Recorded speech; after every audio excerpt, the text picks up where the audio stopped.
Thanks for joining us and welcome back to the Watchman on the Wall podcast.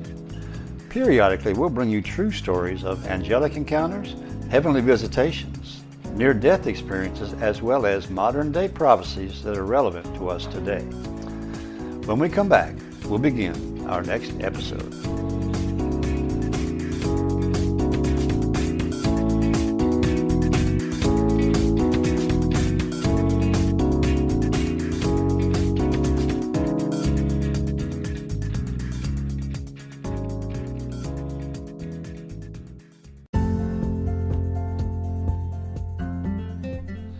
If you haven't heard about Anchor, it's the easiest way to make a podcast. And here's the best part, it's completely free. Anchor has a creation tool that will allow you to record and edit your podcast. This can be done right from your phone or computer. Anchor will distribute your podcast for you.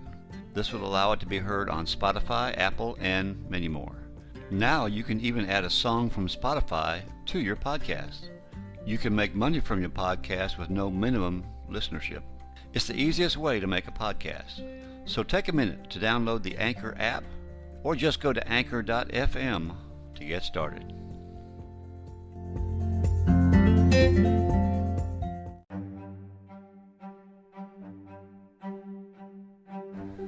Hello again and welcome back. Today, Jim Woodford shares his near-death experience. Now, Jim died for some 11 hours and has an extensive near-death experience that he shared on national television. This came over the course of a couple of programs, and so I've edited the two programs down to one podcast. It's going to be a little long today, but I wanted to get all the facts that Jim had in his experience of going to heaven. So here now is Jim Woodford with his near-death experience.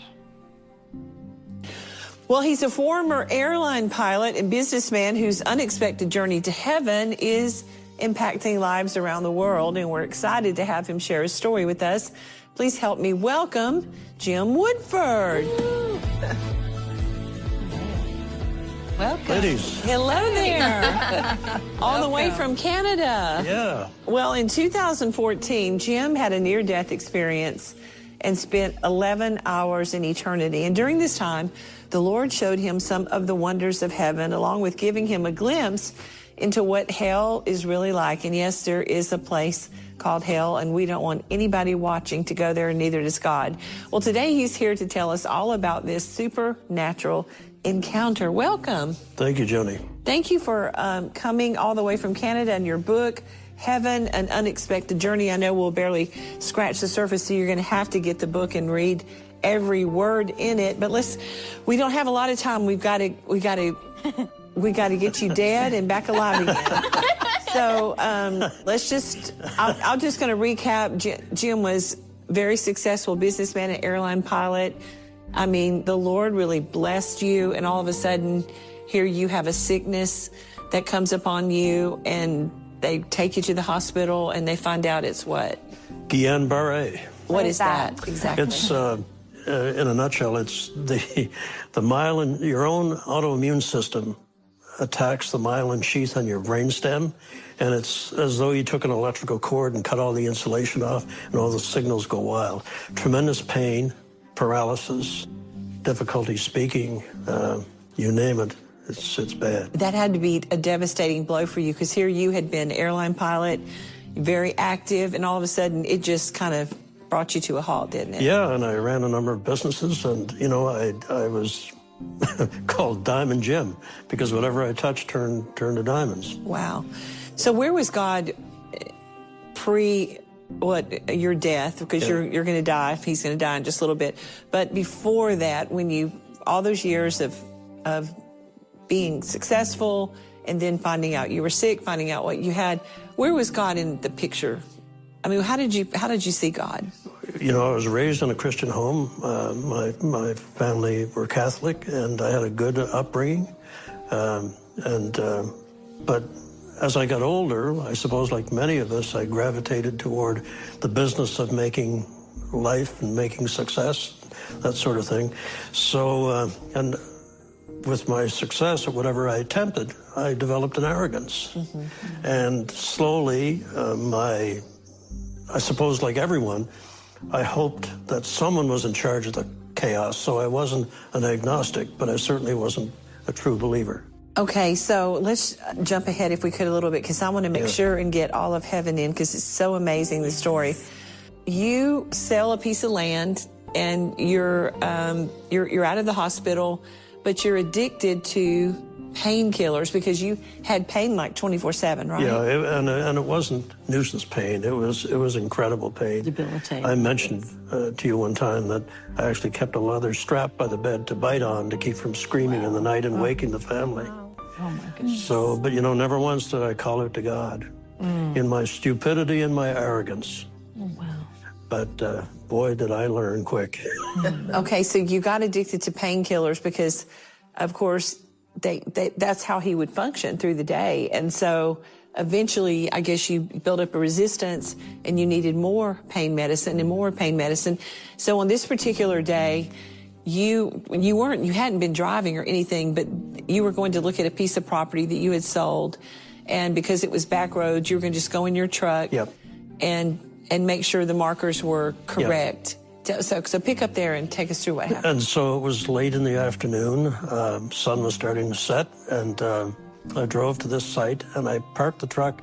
And I didn't do it intentionally, but I was facing the setting sun.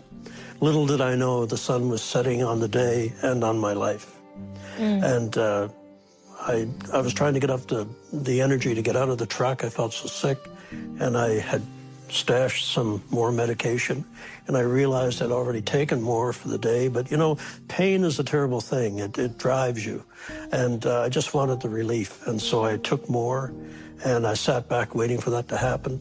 And instead of that nice warm relief of the ache in every bone in my body, suddenly it felt as though my feet were on fire, and I actually remember looking down at the floor of the truck. Why is there a fire in the truck? And it spread rapidly up my legs from my fingertips inboard and seized my lungs. And you know when you're dying. And it was as though I was drowning because my lungs were collapsing. And I kept raising my head to try to breathe. And then in that last instant, someone who had never prayed since I was a child, I called out 3 words that made all the difference. From somewhere inside of me, Joni, that I didn't even know still existed. Wow.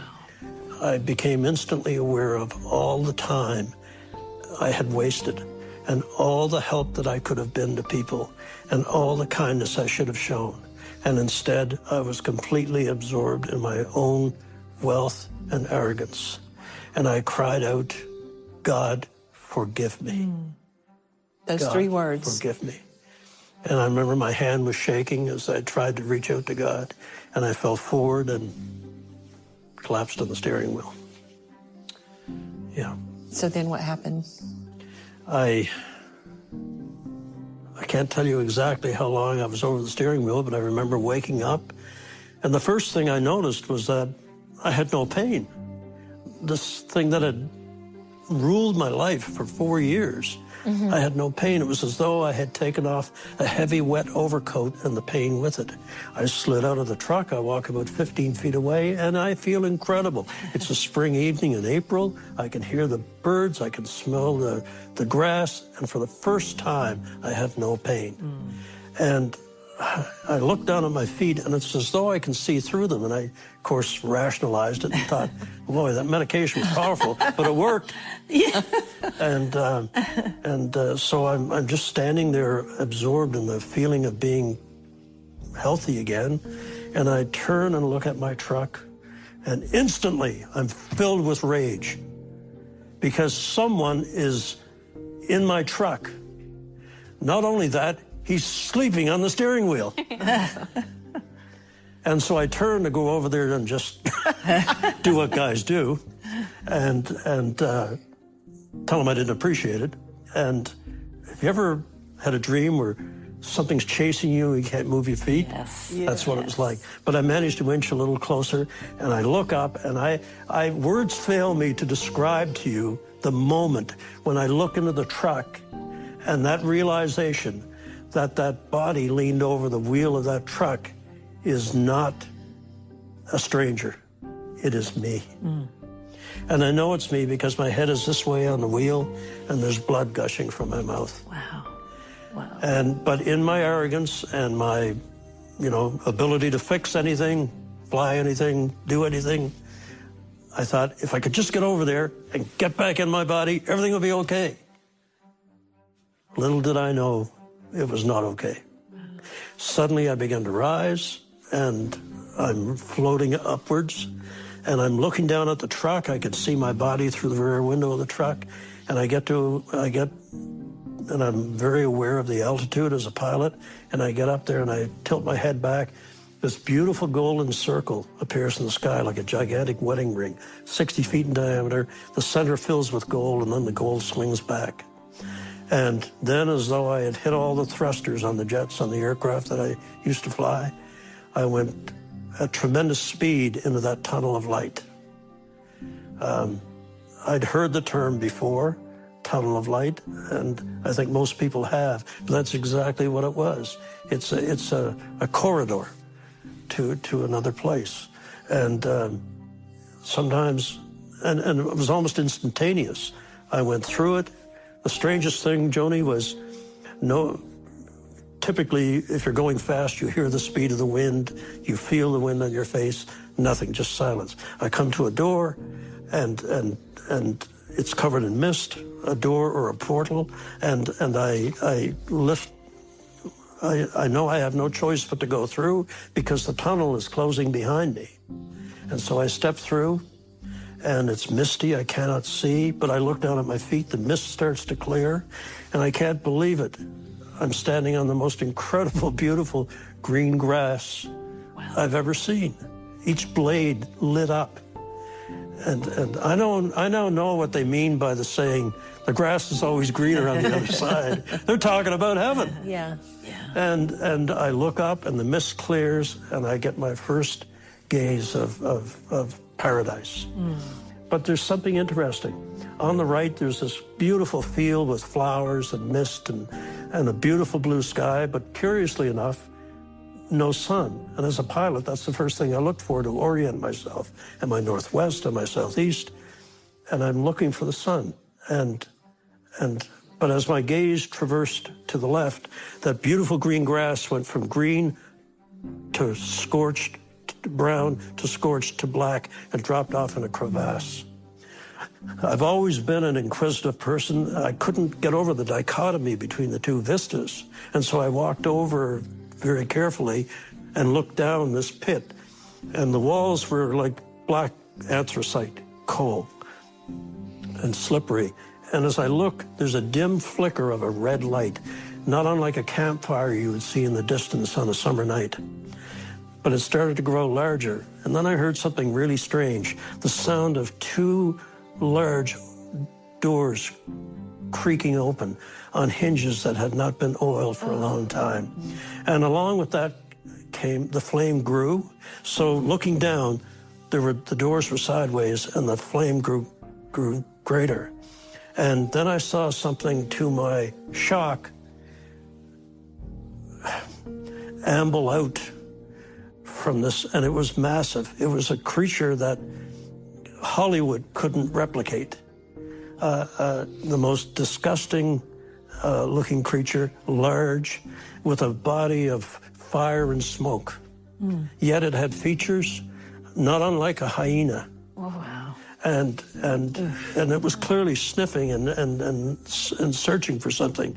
But then suddenly I saw it pause, and then it gazed back up toward me. The look of hatred in the eyes, Joni, of that creature for anything, for me and for mankind, was palpable. And that, combined with the stench of death and decay that came out of that pit, it was the smell of despair. The smell of despair. And then what really galvanized me was it started to climb up the walls toward me. And for a large creature, it was fairly nimble and quick. How large was it? About Well, it was 60 feet, I guess, because huge. when I got up over the pit, it stood in front of me. And faced like a hyena, snarling. I mean, you know, the old-time pastors weren't wrong. Right. We laugh at them now because, oh, well, how bad can it be? Let me tell you something, folks. You don't want to see what I saw. Yeah. You don't. And Hollywood couldn't replicate it. And slobbering, it was drooling. I could hear the sound of its drool slapping the ground. But the worst thing was I heard my name being called. How terrifying. My name, Lord, my name. This creature knew me. Yeah. And I'm trying to rationalize. I wasn't that bad a guy. I didn't think I was. Yeah. I didn't kill anyone. I didn't rob anyone. I didn't hurt anyone. But I wasn't as kind unless I got a tax receipt. And so and then along with that, the name of my name being called, Jim, we are here for you. This is your time with us. And then the strangest thing happened. I heard screaming, but here's the sick part. The screaming was coming from within the body of this creature. It was as though it had consumed souls, and they were screaming for release. Oh my goodness. I mean, this is what hell is. Yeah. This is not some fairy tale. Yeah. And it came up out of the pit, and I staggered backwards, and I turned my back to it to keep my sanity. And I felt a claw right down my back. All the while it's calling my name and trying. And I really feel that if I had turned around, that would have been acceptance. And I would have been snatched. But instead, remember the 3 words I cried out? God forgive me. God forgive me. The next 3 were magical. I turned toward that beautiful vista to my right, and I lifted both my hands, and I cried out, God, help me. Help me. I who ignored him, expected nothing. Wow. And he gave me everything. That's so good. And suddenly 3 points of light appear in the sky. They come rushing toward me. And they form, and I realize they're angels. The light came over me and went behind me, and I turned in time to see that light strike the demon. And when it did, it shrieked and screamed and scrambled back down in that pit. Darkness and evil cannot exist in the light of God. Wow. Okay, so when you said, help me, God, and those 3 points of light started to come through, Yeah. what happened? Well, and they came from different points. You know, as a pilot, I was trying to figure out what points of the compass are they coming from. And they all joined into one and came and made a beautiful landing. I was really impressed with the landing because they were coming in hot. And They had to, quickly. So when the demons scrambled back down the pit, they came right up to me, and I realized I'm looking at these 3 magnificent creatures of God, something that I thought was a Christmas card legend, you know, and they're coming toward me, and the first one is about 10 feet tall, the next one is about 13 feet tall, and the one coming behind was about 15 feet tall and built and dressed like a warrior, and they came right up to me, and the curious thing is people say, you say he or she. That's because I don't. It's like they had a combination of the gentleness and determination of a woman, but the physical strength of a man. You know, but to me, they were the best of all of us, but not us. And so they came right up to me, and I've discovered later the first one coming toward me was my guardian angel, but it came right up to me and and I'm looking up into those violet eyes, beautiful, beautiful eyes, and violet eyes, and silver hair, 2 spires of golden light. I didn't see wings in the traditional feathers. It was more of a light, and they canted inwards and created this halo of gold over their silver hair, which I think gives us the idea of a halo. It's not. It's a refraction of the light. Anyway. and an arm comes around me, and then a huge wing comes out around me and gathers me, and there I am, cuddled up to the chest of an angel, being hugged to an angel. And Joni, people say to me, Jim, what's it like to be hugged by an angel? And I really struggle with that. How do you describe that? And here's what it is. Being hugged by an angel of God is like being hugged by 50 grandmothers at once. Yeah, so I was telling Joni earlier, all my life I've loved horses. We come to a fence, and the guardian says, James, look, and he raises his hand and does this, and around this clump of trees come 3 of the most magnificent horses. And they came right up to the fence, and I put my hand through to stroke the horse's neck. They were so magnificent, and my hand went right into its body, a being of light. And when I pulled my hand back, the most incredible thing happened. The light of the animal's body, the horse's body, clung to my hand till I got it back about 10 inches, and then let go and went back into its body. And I call that the sticky love of God. Wow. God's love wants to cling to you. It wants you back. We'll be right back with more after this message.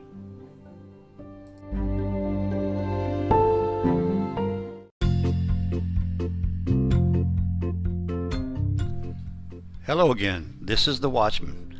Please join us each week for an exciting and inspirational podcast dealing with angel encounters, heavenly visitations, near-death experiences, as well as modern-day prophecies that are relevant to us today.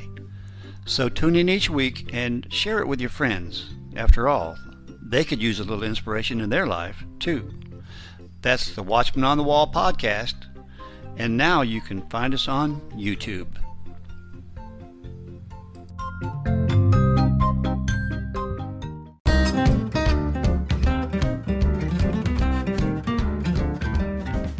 Please join us on the Watchman News Network. It's a video news presentation of relevant stories dealing with end-time topics. Just subscribe to the Watchman on the Wall podcast on YouTube, and you will instantly have access to our latest WNN report. That's the Watchman News Network, exclusively found on YouTube.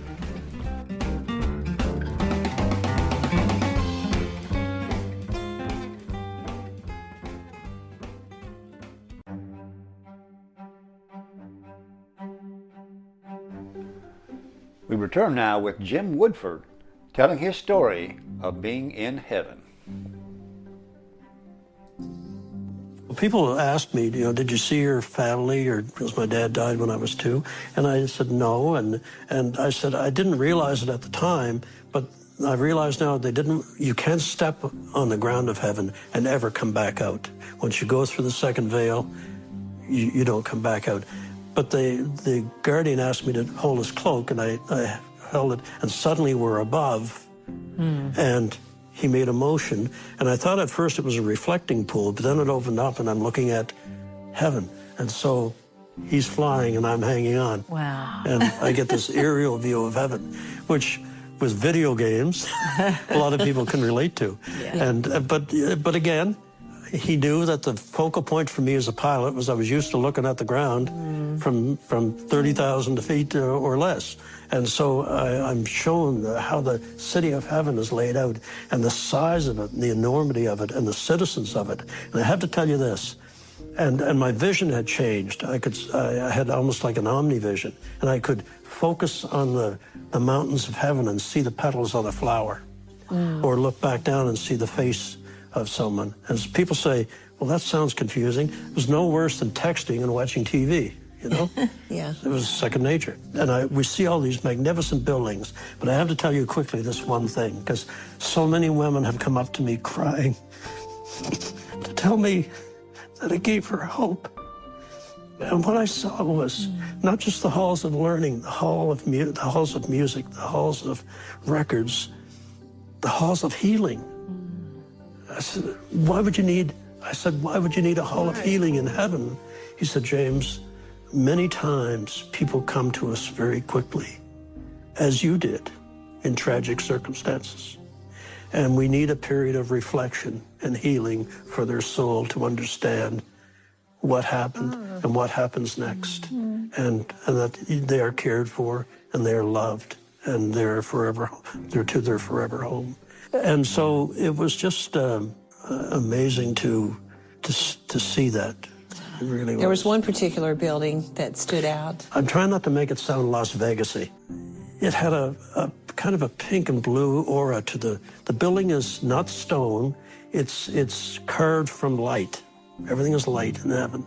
And there was this light that gently faded and went back and forth in it. And it was pink and blue and gold. And I said to the guardian, "What's this building?"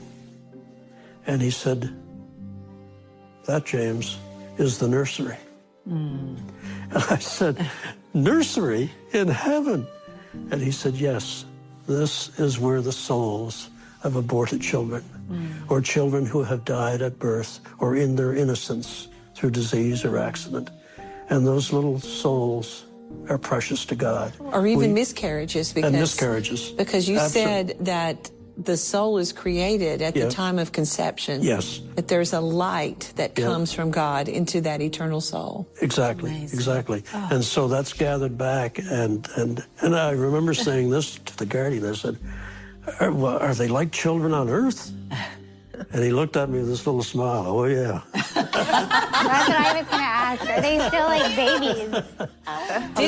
Did he tell you that they mature faster in heaven? They do, because, and then he went on to explain that because they're not growing a human body, they're growing a body of light. They age at 3 times, a factor of 3 times. So a child that would be 2 on earth would be 6 in heaven. Wow. At 3, they're 9. Then you join the general populace of heaven and your family. And your family can be with you when you're in the nursery. But here's an amazing thing. No, everyone in heaven looked to me, with a few exceptions, to be in their early 30s. And the guardian said, "Yes, James, no one in heaven is any older than Jesus was when he died at 33. The most incredible thing is this feeling. Your intellect tells you that this can't be right, but your soul tells you it is. What I mean by that is, I felt when Jesus looked at me, I felt like I was the only one he'd ever created. It was that personal moment. And you'll feel it. You'll all feel it. I can't wait. Wow. You know? And he knew me. He knew everything about me. Because I had the strangest feeling that I had come home. Yeah. I was home. Yeah. And although I loved my family and my wife and so on, and yet to me it felt like it was only going to be about a couple of hours and they're going to be with me. Yeah. Yeah. That's the difference. You felt like in a couple eternity hours. time. While I was watching the horses, I looked for the guardian, and I turned, and just maybe 50 feet away there was a slight rise in the ground. And up on that rise was the angel, and he was in a kneeling position, bent over, and he was holding a little slim book in his hands, no bigger than a cheap roadside menu. He was holding it like this. And for the first time, I saw another figure standing facing the angel who was bent. But clearly there was something extraordinary about this new creature, because there was like a golden light that flowed from the top down all sides of his body. It behaved like slow-moving gold water. But it was light, but it had the substance of water. And because he was on a rise, it was coming down and flowing down toward me, this golden light off the body. And I noticed something wonderful. Although the flowers were incredibly beautiful, wherever that golden water touched them, they bloomed again, even more beautiful and larger again. And I watched in amazement as it came down and pooled around my feet.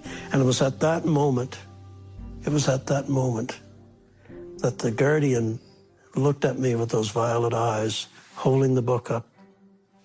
And he said to me, "James, what did you do with the life my master gave you?" And I had no answer. With all the resources that I had and all the kindness I could have done, I gave to charity if I got a tax receipt. I could have done so much more. And, you know, the novel Scrooge by Charles Dickens has a wonderful line in it, and I quote it in the book. Mankind should have been my business. Mankind should have been my business. But I was completely involved in myself and my own ego. And so... Were you sad that you didn't have more on your pages? Oh, I mean, the book was like a cheap roadside diner menu, and I couldn't believe this was all. I thought I had lived the life that was the epitome of the American-Canadian dream. Yeah. Wealth sufficient to do anything I wanted, a fleet of British sports cars, large boat, airplanes, horses, beautiful wife. I mean, how does it get any better? But you know something? I would wake up in the middle of the night, and I'd say to myself, is this all there is? And I thought I needed a newer car or a newer plane. And I'd go out and I'd buy them the next day. Didn't help. Didn't feel that what I was missing was God. Yeah. Wow. And so that's so important because we've become such a culture of consumerism. Yeah. And we need to keep, and that's not bad, but we have to keep it in balance. Yeah. And it's so wonderful that you folks make a living out of talking about God, helping people. You know? Okay, so the person that the Guardian was talking to and reading about your life and your accomplishments, then he finished reading. He finished the book, disappeared. And then that figure turned toward me. And the golden light stopped flowing. The waver vanished. And I realized I was looking at the face of Jesus Christ, the Son of God. Wow. Someone that I thought was just some dusty old legend. And here I'm looking at him. And he smiled at me. And I fell to my knees. But I still tried to move toward him. And that look of kindness, and in those eyes of blue and green and gray, I saw eternity. I saw sadness for the life I had lived. I saw sadness for the way mankind has ignored his Father's message. But I also saw forgiveness and love for me. And that was the moment I referred to 8 minutes ago, when I felt that I was the only one he'd ever created. Wow. He smiled at me, and I started to go closer, and he raised his hand in an unmistakable gesture of, come no closer. And so... Did you see anything when he raised his hand? Yes. Oh. When he raised his hand, the sleeve of his cloak dropped back, and there was the mark of the crucifixion. And you know, when I saw that, I felt that I had held the hammer and driven the nails. I mean, it was overwhelming what we did to that man.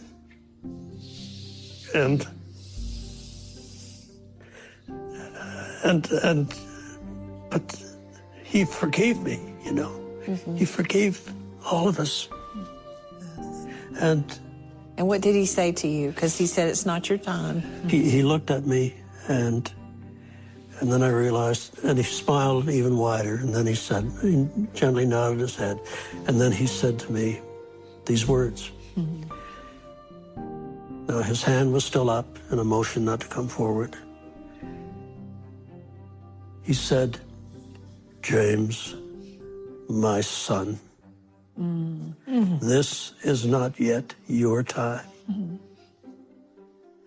Go back, tell your brothers and sisters of the wonders we have shown you.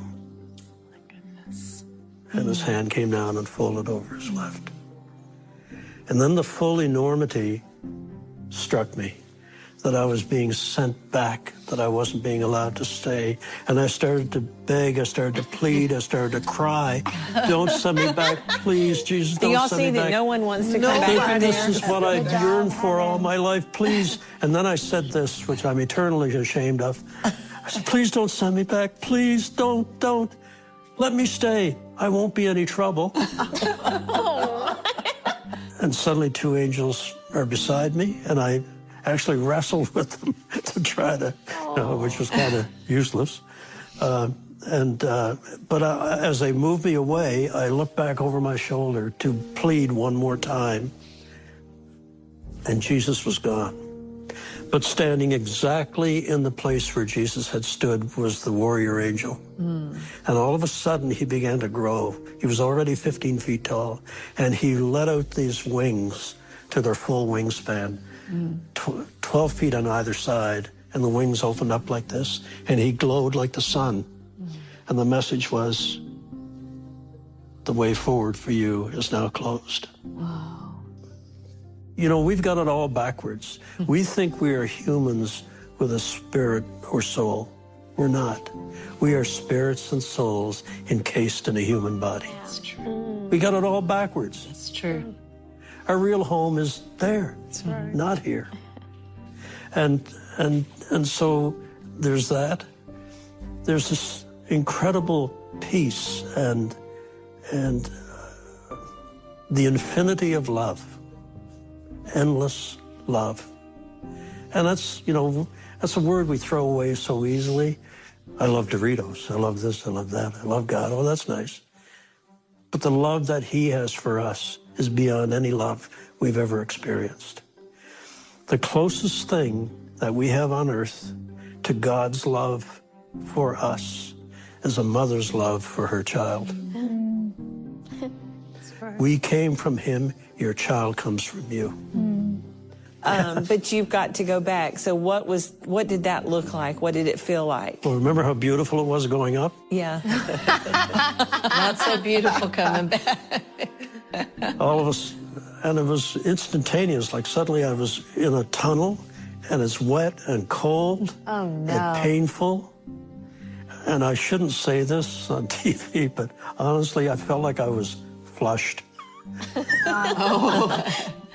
That's the only way I can describe this rush of water and pain and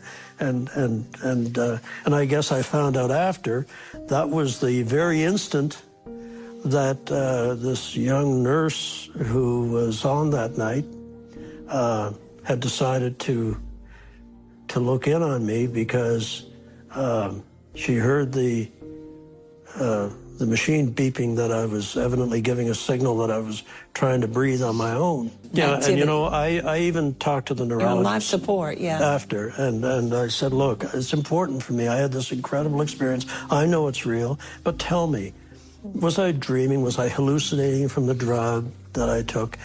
He said, Jim, he said, when we have you on the screen, we can tell if you're dreaming. We can tell if you're, you know, what's going on. And there was no brain activity. That is the sign of clinical death. They were only keeping you on life support. My wife's a nurse, and she'd asked the doctor to keep me on life support until my kids came home to kiss me goodbye. They were in the air on their way back. They were in the air. Okay, so she walks in. Lorraine was in the quiet room with her sisters, making funeral arrangements. Wow. And then you're in a room with other corpses getting ready to go to the... Yeah, they were busy. I found out after, so they wheeled me off to a room with the equipment attached, where they put corpses before they go to the morgue.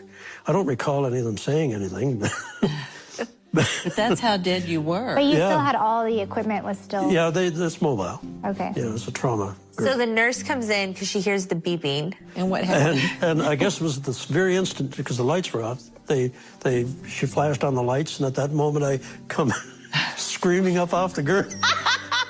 Can you imagine? Or off the hospital. That nurse must have been so terrified. And I've got all these tubes, I've got a trach, and I'm gurgling and croaking and choking and a poor little girl, she'd only been there 2 months. I found out later she moved to pediatrics the next week.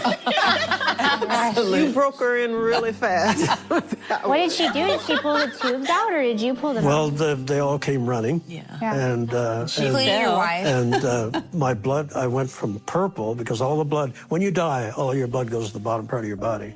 So the upper part's white, but the bottom is really this ugly purple. And so then I started to get pink. I had complete renal failure. Everything started to work. I became pink. As the blood started to come back through me. And the disease that you had, Yeah, and a couple of days later, they said to me, this is strange.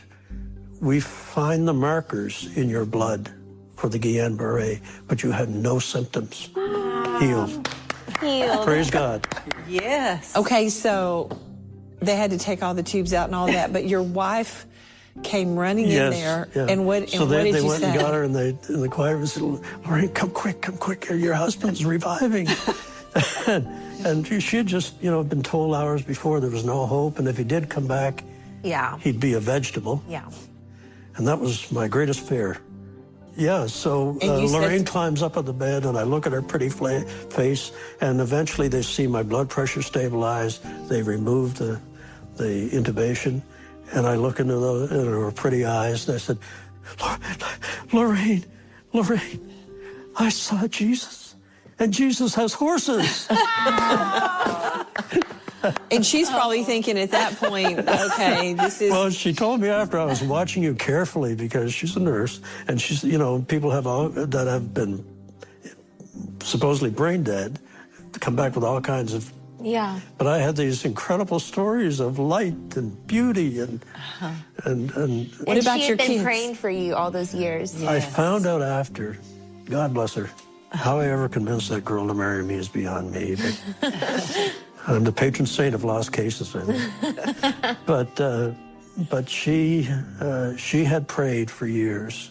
When she went to church on a Sunday, and I went riding or flying and take my sports cars out, or a Corvette meet or a British car meet, she'd go to church and she would pray, please God, you may have to break him to remake him.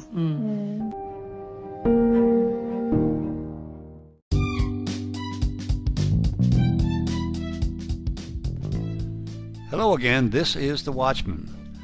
Please join us on our new video channel called Encounters from Beyond the Veil.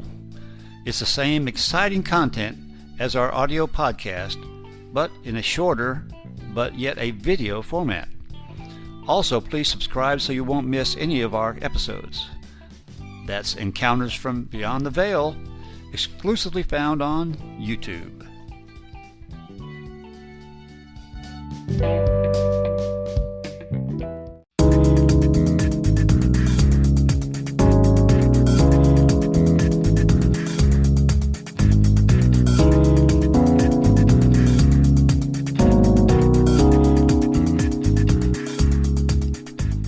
Well, thanks again for listening, and if you enjoyed this episode, please share it with your friends. Any comments or suggestions you may have, you can send to thewatchmanonthewall2020@gmail.com. We encourage you to subscribe so you'll always be notified of our future episodes. Well, thanks again, and we'll see you next time on the Watchman on the Wall podcast.